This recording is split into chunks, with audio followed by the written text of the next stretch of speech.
좀 어색하시죠? 네, 예. 좀 우리가 어색하네요. 평소에 살면서 샬롬 이런 말 할 데가 없잖아요. 야, 근데 우리 언제부터 이거 하게 됐냐? 네가 정했지. 이거 에버랜드 같아요, 자꾸. 목사님이 하자 그랬어요. 나 그랬냐? 저는 이런 자기적인 거 전하지 아우 않습니다. 닭살이야 이런 어. 거. 이거 약간 80년대 교회 가면 샬롬 이게 하잖아. 야, 아무튼 깔랑깔랑. 병반 기독교회는 응급처치 유튜브판 오성급 설교 오늘도 열혈 함께하고 있습니다. 지금 여기는 교회정원교회 백석동에 위치한 스튜디오고요. 오늘 말씀을 전해주신 가뭄의 담비 같은 메마른 땅의 담비 같은 오성급 설교의 주인공이죠. 오 목사님이 아닙니다. 남 목사님입니다. 남오성 목사님이에요. 오성급 목사님이 아니에요. 우리 장모님도 나보고 오서방이라 그래. 네네네. 나 그거 닮았다 오소방이랑. 이거는 오늘 희지간에 좋아하는 사진 나와 네. 계시고요. 오늘은 천국은 그들의 것, 예. 우리 것이 아니다. 뭐 이런 얘기인가요? 예, 천국은 누구의 것인가. 궁금하네요. 역시나 오늘도 희지간의 찬송가를 듣고 와서 계속해서 설교를 이어나가겠습니다. Yes, Jesus loves me. Oh yes, Jesus loves me. 지금 우리는 예수님과 하나님 나라에 대해서 살펴보고 있습니다. 네 번째 시간이에요. 예수님이 이 땅에 오셔서 하신 게 뭐냐? 하나님 나라 전파하러 오셨어요. 포도주 만들고요. 장님 눈 뜨고요. 예. 그 뭐. 모든 일이 결국에 하나님 나라를 이 땅에 이루어 가시는 작업 중에 이러한이지요. 예수님께서 하나님 나라를 아주 핵심을 잡아서 선포하신 네 가지 사건이 있는데 우리가 그거를 세 개를 살펴보고 오늘 마지막 시간이거든요. 첫 번째로는 회개하라 천국이 가까이 왔다. 네. 예, 이게 예수님의 첫 번째 설교에 하나님 나라 메시지가 잘 담겨 있고 두 번째는 예수님의 사명 선언문, 주의 은혜를 선포하려 하심이라 하는 누가복음의 말씀. 세 번째 주기도문 살펴봤고 오늘은 또 중요합니다. 산상수훈. 이거 제일 유명한 거 아니에요? 팔복. 산상수훈. 이것이야말로 예수님의 설교의 정수 중에 정수라고 팔복. 할 수 예. 있지요. 오늘 말씀 마태복음 5장 1절로 12절 말씀 읽어 주십시오. 예수께서 무리를 보시고 산에 올라가 앉으시니 제자들이 나아온지라 입을 열어 가르쳐 이르시되 심령이 가난한 자는 복이 있나니 천국이 그들의 것이며 애통하는 자는 복이 있나니 그들이 위로를 받을 것이며 온유한 자는 복이 있나니 그들이 땅의 기업으로 받을 것이며 의에 줄이고 목마른 자는 복이 있나니 그들이 배부를 것이며 긍휼히 여기는 자는 복이 있나니 그들이 긍휼히 여김을 받을 것이며 마음이 청결한 자는 복이 있나니 그들이 하나님을 볼 것이며 화평하게 하는 자는 복이 있나니 그들이 하나님의 아들이라 일컬음을 받을 것이며 의를 위하여 박해를 받은 자는 복이 있나니 천국이 그들의 것임이라. 나로 말미암아 너희를 욕하고 박해하고 거짓으로 너희를 거슬러 모든 악한 말을 할 때에는 너희에게 복이 있나니 기뻐하고 즐거워하라. 하늘에서 너희의 상이 큼이라. 너희 전에 있던 선지자들도 이같이 박해하였느니라. 아멘. 팔복이라고 불리우는 말씀이에요. 예수님의 산상수훈의 맨 처음에 등장하는 말씀이죠. 보통 팔복은 자식복, 치아, 재물복. 재물복, 이빨 건강에 팔복 주하나였어. 아니었어? 어떤 사람들은 이렇게 얘기해요. 기독교를 복의 종교로 왜곡시키고 있다. 기복 종교화하고 있다. 이렇게 얘기하는데 그거는 어떤 면에서 맞고 어떤 면에서 틀려요. 기독교가 너무 나잘되는 종교, 나 잘 먹고 잘 사는 종교 되는 의미에서 기복 종교화되는 건 좋지 않지만 원칙적으로 기독교는 복의 종교예요. 성경에 복이 정말 많이 나와요. 아브라함부터 시작해서 복 얘기 줄줄줄 나오고요. 예수님도 팔복 설교에서 복 얘기를 하셨어요. 기독교는 복의 종교입니다. 그리스도인은 복 있는 사람이고요. 그런데 그 복이 뭐냐? 근데 그 복이 우리가 통상적으로 세속적으로 아는 복과는 차원이 다른 복이라는 거. 그런 의미에서 기독교는 복의 종교이죠. 오늘 말씀 계속 천국은 그들의 것이다 라고 얘기하는데 이 천국이라는 단어는 마태복음에만 나와요. 여러분 뭐 천국 그러면 기독교 성경에 많이 나올 것 같지만 검색해 보세요. 인터넷에 성경 사이트 같은데 천국 넣고 검색 단어 딱 엔터 치면은 마태복음만 뜨고 다른 데는 안 나와요. 마태복음에서는 하나님 나라를 천국이라고 표현을 했어요. 그래서 우리는 하나님 나라로 읽어야 됩니다. 오늘의 본문은 3단 구조로 되어 있는 문장이 8번 반복되고 있어요. 어떠어떠한 자는 복이 있나니 어떠어떠할 것이며 이 문장이 8번 반복되는 거예요. 그래서 어떠어떠한 자, 즉 복 있는 자의 정체가 먼저 등장을 하고 그 다음에 그 복 있는 자는 어떠어떠할 것이며 복 있는 자의 결과 이 두 가지가 정체와 결과가 나오죠. 하나씩 살펴볼게요. 8개를. 먼저 첫 번째, 심령이 가난한 자는 복이 있다 그랬어요. 심령이 가난한 자. 심령이 뭐냐? 이거 마음이 가난한 자. 새 번역에 그렇게 나옵니다. 심령은 마음이고요. 가난하다. 가난하다는 게 뭐냐? 뭐 은행에 잔고가 없냐? 그리고 없다는 거예요. 빈곤. 예, 그러니까 텅 비었다는 거예요. 저희 딸내미가 옛날에 우리 할아버지 집에, 그러니까 자기네 할아버지죠, 저희 아버지 집에 가서 냉장고를 딱 열면은 이렇게 얘기해요. 와, 할아버지네 부자다 그래요. 그래서 왜 부자니? 냉장고가 꽉 차여 있어. 송로버섯, 캐비어. 예. 와우. 예. 근데 저희 집은 저희 아내가 냉장고 정리를 잘해가지고 별로 텅 꽉 차 있지 않거든요. 공간이 많구나. 예. 그 어떠면은 그 아이가 우리 아이가 그 오늘 본문의 말씀에 적합한 비유를 한 것 같아요. 꽉 차 있으면 부자, 텅 비었으면 가난하다. 이렇게 보시면 돼요. 그래서 심령이 가난하다. 이건 마음이 텅 비었다라는 거예요. 그럼 보통 사람들 마음 속에 뭘로 채우고 있나? 인간의 마음이 보통 무엇으로 채워져 있나? 교만과 탐욕이죠. 예, 욕망입니다. 욕망. 예. 내가 남들보다 높아지고 싶다. 교만. 그게 내 인생의 동력이죠. 그리고 탐욕. 이거 갖고 싶다. 저거 갖고 싶다. 이걸 누리고 싶다. 이걸 누리고 싶다. 그래서 인간의 마음은 사실 교만과 탐욕으로 가득 차 있는데 그것이 비워진 상태. 텅 비어 있는 상태가 이제 심령이 가난한 상태고. 전해요, 저. 예. 헛헛합니다. 들어오세요, 빨리. 누군지 모르겠지만 비어 있어요. 여자로 가득 차 있죠. 이제 천국이 그들의 것이다. 하나님 나라가 그들의 것이다. 이 하나님 나라가 그들의 것이라는 것은 이미 이 땅에서 하나님 나라를 소유하고 있고 나중에도 영원히 소유하게 될 것이다라는 거예요. 그래서 결국 그들의 마음 속에 교만과 탐욕을 비우고 그 자리를 하나님 나라의 만족과 감사로 겸손으로 채우는 것. 이게 이제 하나님 나라의 사람이다라는 첫 번째 말씀인 거. 비어 있어야 같아. 나중에 감사와 만족을 채울 수 있다. 예. 이거구나. 두 번째, 애통하는 자는 복이 있나니 위로를 받을 것이다 그랬어요. 애통한다, 운다는 거죠. 네. 슬프다는 겁니다. 이 세상엔 다양한 슬픔이 있어요. 뭐 어디 부딪혀서 아픈 것도 슬픔일 수 있고, 뭐 친구가 잘 되는 거 보고 배 아픈 것도 슬픔일 수도 있고, 다양한 슬픔이 있는데 태어난 게 슬픔일 수도 있죠. 여기에서는 어떤 슬픔이냐? 그건 앞의 이야기랑 계속 연결된다고 생각해요. 마음을 비우고 사는 자는 이 땅에서 슬픔을 경험을 합니다. 세상의 모든 사람들이 경쟁 사회 속에서 많이 가지려는 사회 속에서 누구보다도 높아지려는 사회 속에서 나는 그 리그를 떠나서 교만도 비우고 탐욕도 비우고 사는 하나님 나라 삶을 살려고 하는 사람들은 힘들어요. 예, 그 마음을 비우고 산다는 것이 대단히 힘듭니다. 이 땅에서 애통할 일이 많이 생겨요. 눈물 흘릴 일이 많이 생겨요. 그때 하나님께서 위로를 베풀어 주신대요. 하나님이 위로하신대요.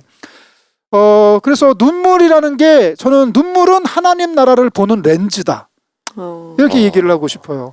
그러니까 하나님을 보는 렌즈다. 위로의 하나님을 만나려면 내가 눈물이라는 걸 흘려야 돼요. 내가 눈에 눈물을 흘릴 날이 있을 때 그때 위로의 하나님을 만날 수 있다는 거죠. 세 번째가 이제 온유한 자는 땅을 기업으로 받을 것이다. 이렇게 얘기했어요. 온유가 무슨 뜻이냐? 온유의 반대말이 뭘까요? 그것은 어떤 욕망과 열정이라고 얘기할 수 있을 것 같아요. 마음이 온유한 자가 뭔가 그 자기의 욕심을 채우기 위해서 앞뒤도 안 돌아보고 막 몰입하는 사람을 보고 우리는 보통 온유하다고 얘기하지는 않아요. 온유하다 그러면은 양보도 많이 하고 다른 사람도 평정심을 신경도 가지고 많이 있는 느낌. 있고 그렇죠. 흔들리지 않고. 예, 맞습니다. 그래서 온유는 결국 타인을 위해서 내 마음 속에 여백을 두는 거예요. 남들이 들어올 수 있는 내 안에 내 자아로 가득가득 채운 게 아니라 거기에 여백을 둬서 다른 사람이 쉽게 들어가서 쉴 수 있게 내 마음에 타인을 위한 여백을 두는 남을 위한 배려의 삶이라고 볼 수 있겠죠. 다른 사람을 배려할 줄 아는 사람이 온유한 자일 거예요. 땅을 기업으로 받는데요. 땅이라고 하면 지금 우리나라 대한민국에서 사람들이 제일 갖고 싶어하는 게 땅이에요. 그렇죠, 부동산. 예, 예. 그렇죠. 땅을 차지할 것이다. 이거를 이런 세속적인 부동산 중심 사회에서 설교하게 되면 사람들은 아싸 하나님이 땅 주신대. 온유하게 있으면 땅을 갖는다. 네, 이렇게 착각하는 사람도 있어요. 이거는 하나님 나라의 땅입니다. 이거는 내가 차지하는 땅이 아니라 남을 세워주는 땅이에요. 그 땅에 내가 잘 먹고 잘 사는 땅이 아니라 그 땅으로 하나님 나라의 영토가 넓어져서 다른 사람을 하나님 나라로 초대하는 그런 땅이겠죠. 네 번째, 의에 줄이고 목마른 자 복이 있나니 배부를 것이다 했어요. 의에 줄인다. 의가 뭘까요? 옳은 일이 의입니다. Justice. 예, justice. 하나님의 질서가 제대로 이루어지는 거죠. 세상의 정의가 부재할 때, 불의로 가득할 때 나에게도 행복이라는 게 존재하지 않아요. 예. 그래서 의에 줄이고 목마른 자, 어떤 올바른 거, 어떤 하나님께서 세워주신 질서에 부합한 것이 제발 이루어졌으면 좋겠다라고 간절히 바라는 자는 복이 있나니 배부를 거다 했어요. 그러니까 배부르다는 건 이제 만족한다는 거예요. 의에 줄이고 목마른 자가 배부른다는 게 그 배가 내가 많이 먹어서 내 배가 많이 불러진 게 배부름일까요? 아니요. 아닐 거예요. 그거는 나는 좀 못 먹더라도 나보다 약한 자, 내가 사랑하는 자가 많이 먹어서 배부를 수 있다면 그게 나의 배부름이 되는 그런 정의로운 세상.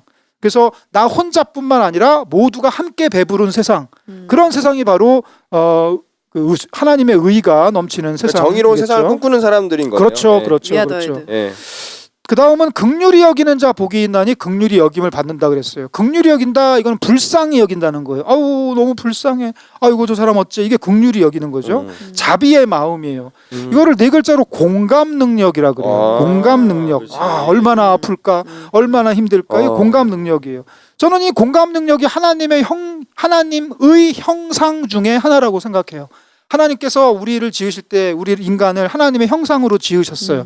그것은 바로 타인의 아픔, 나보다 연약한 자의 아픔을 보면서 그 아픔을 내 아픔으로 느낄 수 있는 능력, 그 공감 능력이 하나님의 형상 중에 일부라고 생각을 해요. 그래서 그들의 고통을 덜어주려고 자비를 실천하는 거, 그게 바로 긍휼히 여기는 자죠. 요즘 시대에 가장 부족한 게 공감 능력이라고들 그렇죠. 많이 사회 문제로 대두되고 있죠. 맞아요. 그런 것들이. 사이코패스 뭐 이런 거죠. 소시오패스, 예. 사이코패스, 정다운. 예. 긍휼히 여기는 자는 긍휼히 여김을 받는데요. 자비를 베풀어야 자비를 얻을 수 있어요. 기브앤테이크인가요? 그러니까 이게 뭐냐면 기브앤테이크인데 이게 뭐냐면은 내가 너한테 주고 내가 너한테 받는 게 아니에요. 상호작용이 아닌 거지. 예, 내가 얘한테 주면 누가 나한테 주는 거예요. 이렇게 릴레이로 되는 거죠. 그렇죠. 자비가 막 돌아댕겨 이 안에. 그러니까 둘이서 만나서 나눠줄게 너도 나줘. 이건 거래가 되고요. 근데 난 너한테 주고 얘한테 돌려받을 걸 기대를 안 했더니 얘가 감사해서 이걸 또 다른 사람한테 또 줬네. 이게 돌다 보면 나도 누군가의 도움을 받는 거죠. 지구는 등구니까요. 예, 그래서 자비를 베풀어야 자비를 얻을 수 있어요. 네. 자비를 서로 주고받는 자비가 순환되는 자비로운 세상. 그게 바로 하나님 나라 그게 바로 천국 자비스입니다. 이라는 거죠. 그다음 마음이 청결한 자는 복이 있나니 하나님을 볼 거래요. 마음이 청결하다. 이건 좀 쉽네요. 예. 이건 마음이 순수하다, 정직하다일 거예요. 청결하다는 말을 두 가지로 해석할 수 있어요. 첫 번째는 깨끗하다는 거예요. 이거는 이제 거울을 생각하면 돼요. 거울은 깨끗해야 내 모습을 제대로 비춰볼 수 있죠. 그러니까 자기 자신을 비춰보는 거예요. 반성하는 거죠. 근데 그 깨끗하다는 건 다른 의미로 투명하다고 얘기할 수 있어요. 네.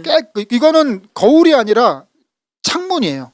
창문을 깨끗하게 닦아야 밖에 있는 사람이 나를 들여다볼 수 있고 나도 다른 사람을 제대로 들여다볼 수 있는 거죠. 진실함이에요. 그러니까 내 안에 있는 것을 은폐하고 음흉하게 감춰놓는 게 아니라 그것을 자신 있게 내어 보이고 다른 사람들과 소통하는 것. 이것이 바로 마음이 청결한 자일겠죠. 요거는 세 글자로 줄이면 박이삭이라고 할 수 있겠네요. 다음으로 넘어가 주세요. 그 세 글자로 하면 입닥쳐라고 말할 수 있습니다. 명쾌하다. 마음이 청결한 자는 하나님을 볼 거래요. 하나님을 어떻게 봐? 그거는 마음으로 봐요. 예, 근데 그 마음으로 보는데 그 마음이 청결해야 보여요. 근데 하나님이 안 보여. 하나님은 그 물질이 아니기 때문에 우리의 이 눈으로 볼 수 있는 게 아니거든요. 안구로 볼 수 있는 게 아니거든요. 마음으로 봐야 되는데 마음에 때가 가득 차 있으면은 하나님을 못 봐요. 마치 안경이 새까맣게 되어 있으면은 그 안경으로 다른 거를 못 보듯이 네네. 말이죠. 그래서 내 마음의 안경이 깨끗해야 하나님을 볼 수 있다는 것이고, 일곱 번째, 화평하게 하는 자는 복이 있나니 하나님의 아들이라 일컬음을 받을 것이다. 화평은 뭐냐? 거꾸로 하면 돼요. 평화입니다. 이 평화는 뭐냐? 아까 얘기했던 정의의 결과예요. 예, 하나님의 뜻이 온전히 이루어지면 이 땅에 평화가 이루어져요. 그 화평의 반대말은 불화예요. 불화. 예, 서로 티격태격 싸우는 거죠. 대결하는 거예요. 이거 그 화평이 정의의 결과라면 불화는 불의의 결과예요. 그래서 이 땅에서 평화를 실천하면서 사는 거죠. 용서하고 화해하고 친절하게 나누어주며 사는 거. 그게 바로 화평하게 하는 자입니다. 착한 사람이네. 예, 그렇죠. 그는 하나님의 아들 또는 하나님의 자녀라고 일컬음을 받을 수 있어요. 이게 바로 하나님의 아들됨이에요. 우리는 예수님을 하나님의 아들이라고 불러요. 예, 그거는 바로 평화를 이루신 분이니까 하나님의 아들이라고 불리게 된 거겠죠. 네. 예, 평화로운 사람, 용서하며 사는 사람, 그게 바로 하나님의 자녀예요. 우리는 기독교인들이 이렇게 얘기해요. 나는 주님의 자녀다. 주님은 나의 아버지다. 그렇게 얘기하려면은 나는 화평하게 하는 삶을 살고 있어야 돼요. 평화로운 삶, 용서하는 삶. 마지막이 이제 의를 위하여 박해받는 자는 천국이 그들의 것이다 했어요. 의를 위해 박해받는 자, 그건 아까 6절에 나와 있는 거죠. 의에 줄이고 목마른 자. 이게 지금 팔복에 의라는 단어가 2번이나 반복돼요. 그게 뭐냐? 11절에 나오죠. 나로 말미암아 너희를 욕하고 박해하고 거짓으로 거슬러 악한 말을 할 때 복이 있다는 거예요. 터무니없는 말로 비난받을 때 복이 있다는 거예요. 의를 위하여, 하나님을 위하여, 예수를 위하여, 이 땅의 정의를 이루기 위하여, 하나님의 질서를 세우기 위해서 옳은 일을 하면 어떤 일이 벌어지냐? 칭찬받냐? 잘했다고 박수받냐? 아닙니다. 박해가 옵니다. 그때나 지금이나 똑같네. 예, 왜냐하면 죄악 세상이 우리를 가로막아요. 가만히 놔두질 않아요. 근데 천국이 그들의 거래요. 이 세상에서 의를 하나님의 의를 이루려고 노력하다가 박해를 받으면 그게 천국이 이루어지고 있다는 증거예요. 마찰하고 있다는 증거니까. 이게 바로 천국이 그들의 것이라는 말이 맨 처음에 3절에 심령이 가난한 자에 나오고 마지막에 나오고 또 나와요. 12절에 보면 이렇게 나오죠. 기뻐하고 즐거워라. 하늘의 상이 큼이라. 너희 전에 있던 선지자들도 이같이 박해했느니라. 옳은 일을 하다가 박해받는 건 당연해요. 이게 천국을 소유하고 있다는 증거가 된다는 것이죠. 그럼 정리를 해볼게요. 네, 복 있는 사람의 특징이 있습니다. 그것은 바로 하나님 나라 사람, 이 땅을 살아가는 하나님 나라의 특징 3가지가 있어요. 첫 번째는 그의 마음과 관련이 되어 있고요. 두 번째는 그의 행동과 관련이 되어 있고 세 번째는 그 행동으로 인해서 나타나는 결과와 관련이 되어 있어요. 하나님 나라 사람의 마음이 어떤가? 가난해요. 텅 비워져 있어요. 그의 마음에 교만과 그 탐욕이 비워져 있어요. 그래서 그 마음이 투명해요. 청결해요. 그리고 다른 사람이 들어올 수 있게 빈자리가 있어요. 온유해요. 배려해요. 그리고 다른 사람의 아픔을 보면 가만히 마음이 편치가 않아요. 공감해요. 이게 안 돼? 예. 2글자로 할게요. 닥쳐. 그래서 이런 사람들은 다른 사람 보고 불쌍하게 생각하면서 그 힘든 사람들을 봤을 때 이 사람들은 왜 이렇게 힘들어야만 되는 거야 하면서 의에 줄입니다. 이 세상의 불의를 보면서 배고픔을 느껴요. 예, 배고픔을 느끼고 갈증을 느껴요. 그래서 폭식하고 술 먹지.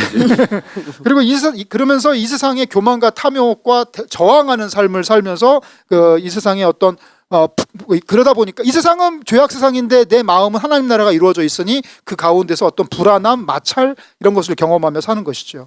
이런 마음을 갖고 사는 사람은 어떤 행동을 하느냐? 애통해요. 예. 슬퍼하는 행동을 해요. 그리고 정의를 중요하게 생각해요. 이 정의라는 것은 과정을 중요하게 생각하는 거예요. 그리고 화평을 이루어요. 용서하고 화해해요. 그렇지만 이 세상은 어떻죠? 폭력을 가지고 승리해서 쟁취해라. 결과를 중시하죠. 그래서 계속 희생자를 양산을 하죠. 그에 반해서 그런 세상 속에서 하나님 나라 사람은 그 가난한 마음을 가지고 이 땅에 정의를 이루기 위해서 애통하는 삶을 살아간다는 거예요. 평화를 이루고 정의와 평화를 이루는 삶을 살아가죠.